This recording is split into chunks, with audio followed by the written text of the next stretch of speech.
Événement dans ce studio d'Europe 1 ce matin. Mélissandre, la sorcière rouge, est avec nous. Bonjour, Caris Van Houten. Good morning. Bonjour, merci d'être là. Bran Stark à vos côtés, devenu la corneille à trois yeux, est à vos côtés et là également. Bonjour Isaac Amstead-Wright. Bonjour. Merci d'être là et merci d'avoir choisi Europe 1 ce matin. On va revenir dans un instant sur l'ampleur planétaire de Game of Thrones, mais d'abord cette exposition, avis aux amateurs, l'exposition officielle qui ouvre ses portes demain à Paris, porte de Versailles. Vous pourrez découvrir sur 2000 mètres carrés des costumes, des décors, des objets qui ont servi à tourner cette série devenue, on le répète, un phénomène planétaire. Vous allez nous parler de cette expo, Caris et Isaac, dans un instant. Mais avant cela, Mathieu Charrier, vous allez relever un défi ce matin, expliquer à Julie, ici présente, qui est totalement étrangère à l'univers de la série. Vous allez résumer en 40 secondes cette dur. série événement. Alors, faut imaginer une histoire qui se déroule dans un univers. Parlez à Julie. Mais fallait pas le dire, je suis à côté d'eux là. Julie, écoutez-moi. Un univers proche du Moyen-Âge avec des châteaux, des royaumes, une part de fantastique. Plusieurs familles qui se disputent le trône de fer, le pouvoir suprême en quelque sorte. Ça, c'est la toile de fond. Il va y avoir des alliances, des guerres, des trahisons entre tous ces clans. Et puis derrière, on retrouve aussi des intrigues qui s'entrelacent. Par exemple, la crainte puis l'arrivée d'un hiver rigoureux. C'est la fameuse réplique Winter is coming que même Julie doit connaître, alors que l'on sort de 12 étés. Hiver qui charrie son lot de méchantes créatures surhumaines, les marcheurs blancs, qui sont confinés au départ derrière un immense mur, défendu notamment par Jon Snow, qui est l'un des personnages principaux et demi-frère de notre invité Isaac. Il y a aussi l'histoire de Daenerys Targaryen, dernière représentante d'une dynastie déchue qui, elle, veut reconquérir ce trône et qui a la particularité d'avoir 3 dragons. Vous me suivez, Julie. L'histoire est inspirée de romans. Dragons qui lui obéissent. Les dragons qui l'obéissent au doigt et à l'œil. Voilà. Après, c'est des thèmes assez classiques, hein, le pouvoir, l'argent, le sexe, la politique, la religion. C'est sans doute ce qui explique le succès monumental de cette série. Monumental, donnez-nous quelques chiffres, Mathieu. Alors déjà, succès critique, elle a récolté 38 Emmy Awards, c'est tout simplement un record qui récompense la télé américaine. En termes de diffusion, il y a 173 pays qui passent Game of Thrones. Il faut savoir que l'ONU reconnaît 194 pays, donc pas grand monde n'y échappe, d'autant que Game of Thrones est la série la plus téléchargée, c'est aussi l'une des séries les plus chères de l'histoire. La saison 6, par exemple, avait un budget de 100 millions de dollars, ça fait 10 millions par épisode. Quand on sait qu'un film français, c'est en moyenne 4 millions, ça vous donne une idée. Pour l'anecdote, le Washington Post s'est amusé à calculer qu'il y a 1243 morts sur les 7 saisons, parce qu'il faut savoir qu'on coupe beaucoup de têtes dans Game of Thrones. Et puis on attend maintenant la 8e et ultime saison qui devrait arriver en avril 2019 et dont nos invités vont nous révéler toute l'histoire dès maintenant. What do you think? Good pitch. What do you think? Yeah, it's worth watching. Yeah. Ça vaut le coup, il faut le regarder.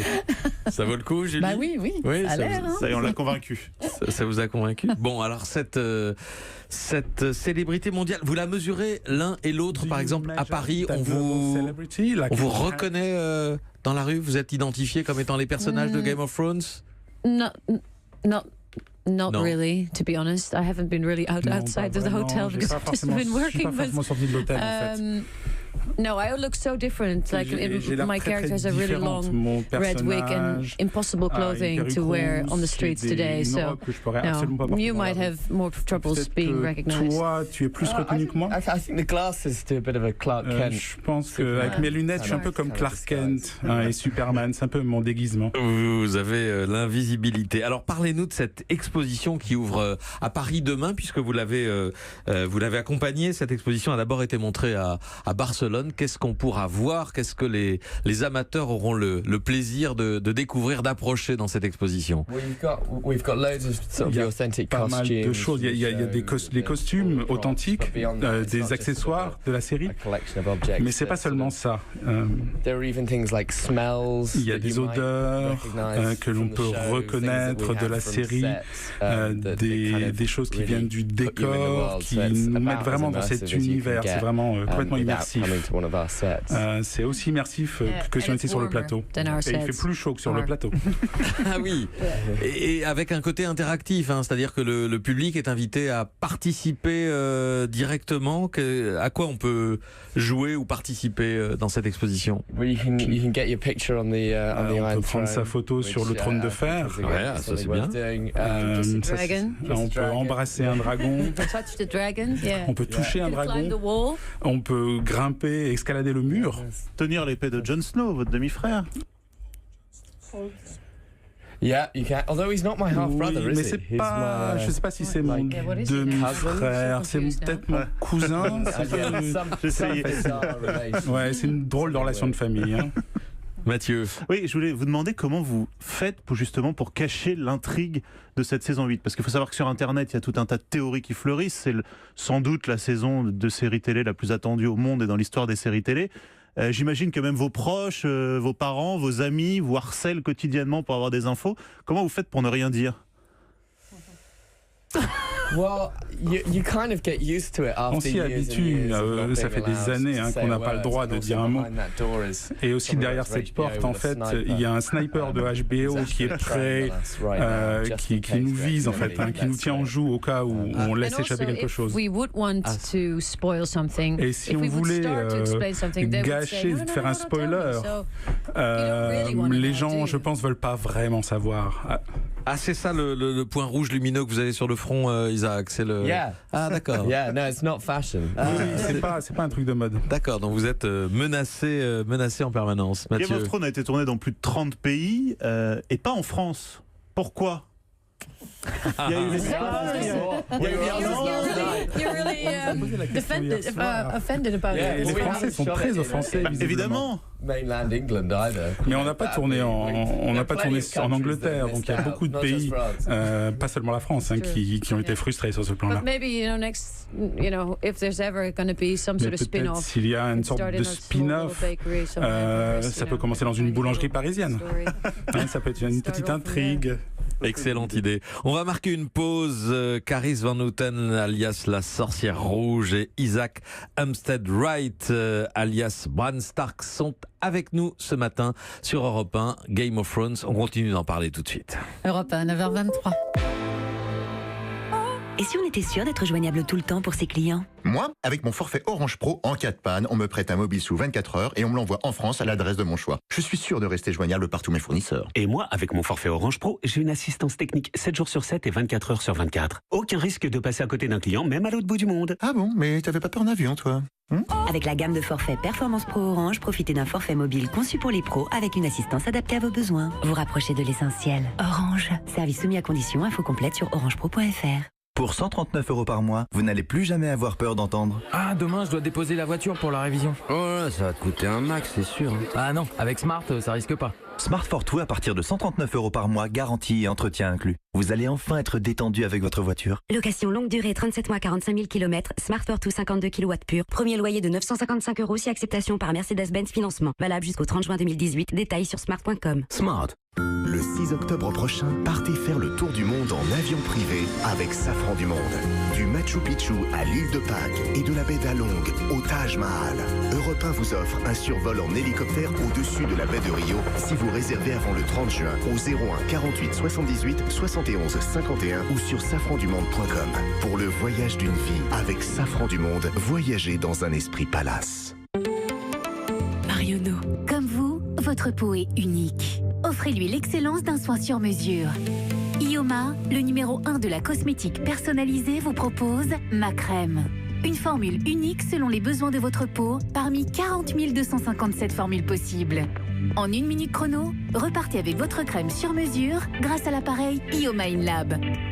À découvrir absolument chez Marionneau. Marionneau, la beauté qui me ressemble. Europe 1, 9h25, Patrick Cohen.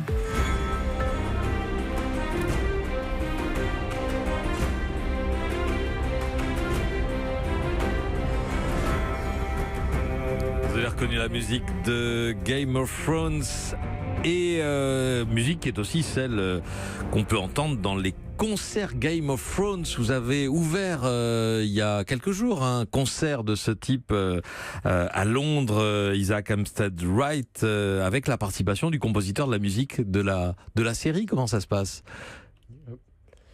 Oh, it's great. Well, Ramin Djawadi, Ramin Djawadi, qui est le compositeur, qui est absolument fantastique. I'm big into my music. Et j'adore la musique et on discute beaucoup. Il m'a invité à ouvrir ce concert. Mais la musique ajoute beaucoup à la série. Et je pense que les scènes d'action ne seraient pas aussi intenses qu'elles le sont sans cette musique. Et je pense que c'est vraiment passionnant d'aller voir un de ces concerts. Je ne sais pas s'il y en a eu à Paris déjà. Oui, il y en a eu à Paris à l'Accor Arena au début du mois de mai. Oui, il y en a eu un. Bon, vous savez, ça fonctionne partout là. Le succès mondial, on l'a dit, Mathieu Charrier. Alors on sait qu'il y a ce sniper qui vous surveille, que vous pouvez nous dire très peu de choses sur cette saison 8. Mais j'insiste. Pour les millions de fans qui nous écoutent, on parle notamment de 8 nouveaux personnages, on parle d'une ultime bataille qui aurait pris des dizaines de nuits de tournage. Qu'est-ce que vous pouvez nous dire? Toute petite chose. Who? What? Nothing. Je sais pas. Non, vous pouvez rien dire sur les nouveaux personnages, par exemple? Est-ce qu'il va y avoir de nouveaux personnages dans cette 8e saison? Bon, on n'insistera pas. Bien essayé. Vous êtes le seul. The talking cats, you mean? Yeah. Vous parlez des chats qui parlent, c'est ça? Oui, ils sont vraiment très marrants. Vous êtes le seul, Brandon Stark, à avoir survécu, en tout cas dans ce studio, et un des seuls personnages, même dans la série, il n'y en a pas beaucoup, à avoir survécu à ces 7 saisons. Parce que comme on le disait, il y a beaucoup de têtes tranchées. C'est quoi votre secret pour survivre dans cet univers impitoyable?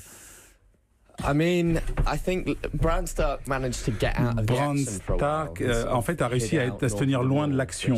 Il s'est caché au nord du mur. C'est pas forcément.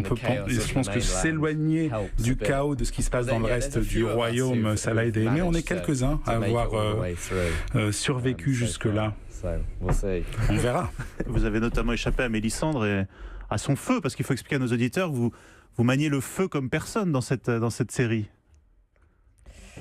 Yeah, I've been close to many fires in this show. Oui, j'ai été proche de beaucoup de feux, peut-être un peu trop près parfois. J'ai l'impression que mon visage est en train de fondre sur certaines scènes. Yeah, unfortunately, we have never met. Mais malheureusement, on ne s'était jamais rencontrés. On ne s'est jamais rencontrés sur le plateau. Enfin, on s'est rencontrés sur le plateau, mais on n'a jamais tourné ensemble. Mais c'est peut-être mieux pour toi, Isaac. Bon, une saison avec plein de mystères et plein de secrets qu'on va. Pas trop d'infos pour l'instant. Pas d'infos pour l'instant qu'on va découvrir. Et après, c'est fini. Est-ce que vous êtes triste que ça s'arrête?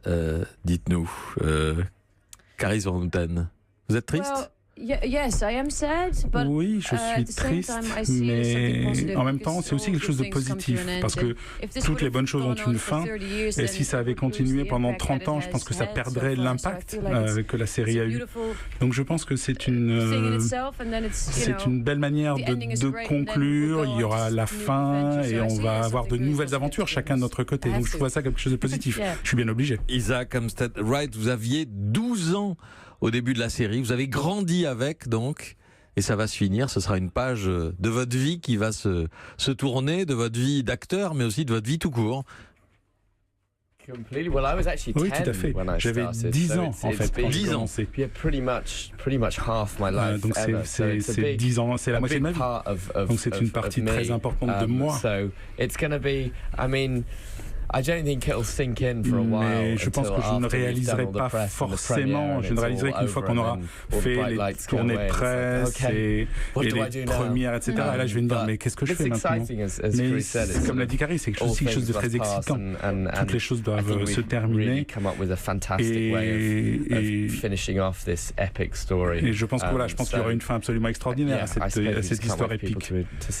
Eh bien, et on est ravis que les spectateurs puissent la découvrir.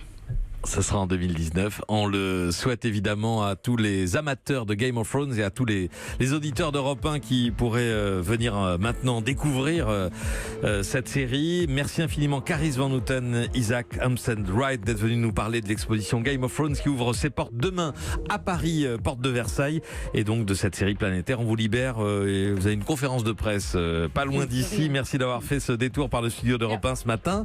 Merci à vous encore une nouvelle fois. À demain, Julie, excellente journée en visionnage donc de tout ce que vous avez raté de Game of Thrones. Cette saison, vous avez travaillé, Julie. D'accord.